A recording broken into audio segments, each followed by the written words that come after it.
ভারতে নির্বাচনের পরে যা দেখতেছি তাতে একটা কথা বলার ইচ্ছা করতেছে।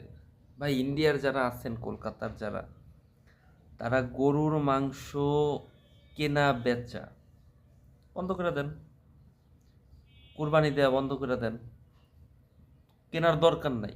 ভারতে শুধুমাত্র মুসলিমরাই যে গরু পালে, লালন পালন করে এমন না। যদি মুসলিমরা গরু না কিনে আর যদি গরুর মাংস সেল না করে, তাহলে ইন্ডিয়ার যত চাষি আছে যারা গরু চাষ করে মানে পালে, তারা তাগো মারে তো আর খাইতে পারবে না। তো কি করতে হবে? শুধু দুধ দিয়া তো পোষাইবে না, কারণ গরুরে তো খাওয়াইতে হয়। প্লাস ষাঁড় গরু থাকে, ষাঁড় বাপ গরু, মা গরু। কারণ বাপ মারে তো আর ওরা বেচতে পারতেছে না, তাইলে যদি মুসলিমরা কিনা মাংস না বানায়, তাই না, না খাইতে পারে মরবে। ঠিক আছে, কথাটা যদি আপনি একমত হন তাহলে শেয়ার করে। অনেক মুসলিমদেরকে অনেকভাবে হেনস্থা করা হইতেছে, 2-3 দিন ধরে যা নিউজ দেখতেছি।